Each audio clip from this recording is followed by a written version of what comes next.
तो अब आते हैं हार्ट डिजीज़, एथेरोस्क्लेरोसिस और आर्टेरियोस्क्लेरोसिस। इनमें क्या फ़र्क है हम ये देखेंगे और इनके फैक्टर्स। तो चलिए स्टार्ट करते हैं।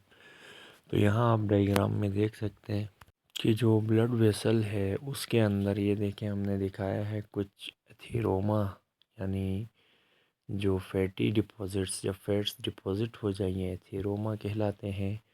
और जब ये इस तरह से अंदर एक डिपोजिशन फॉर्म करे तो ये प्लेक कहलाता है। यहाँ कोलेस्ट्रॉल की डिपोजिशन हो जाती है आर्टरीज़ में, जिसकी वजह से ये जो है नैरो हो जाती हैं।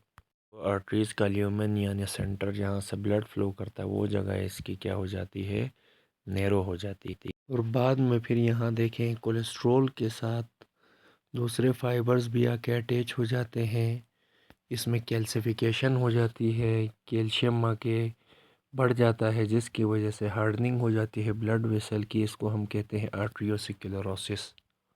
पहले ये थ्रोम्बस की फॉर्म में होगा स्टेशनरी, बाद में ये डिटैच होकर सेपरेट होकर एम्बुलस में कन्वर्ट होगा। ये टर्म्स हमने आपको पहले समझा दी थी।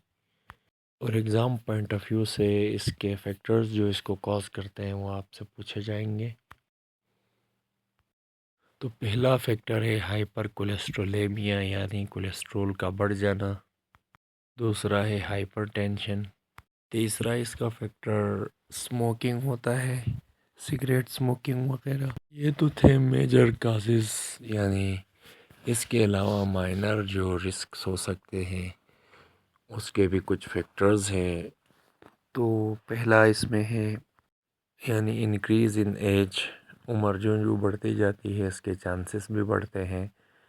तो दूसरा माइनर जो रिस्क है वो हो सकता है लैक ऑफ एक्सरसाइज, कि इंसान जो है ना वर्जिश करना छोड़ देता है। इसकी वजह से यहाँ कोलेस्ट्रॉल और कैल्शियम की डिपोजिशन हो जाती है। और कुछ लोग ज़्यादा स्ट्रेस लेते हैं, इनकी लाइफ स्ट्रेसफुल होती है, तो वहाँ पर भी इसके चांसेस बढ़ जाते हैं। और इसका जो लास्ट फैक्टर है वो ओबेसिटी है, यानी मोटापा। इन चीज़ों की वजह से भी ये बीमारियाँ कॉज करती हैं। तो ये था आपके पास फैक्टर्स जो कॉज कर रहे थे एथेरोस्क्लेरोसिस और आर्टेरियोस्क्लेरोसिस। तो ये उम्मीद है आपको समझ आ गया होगा।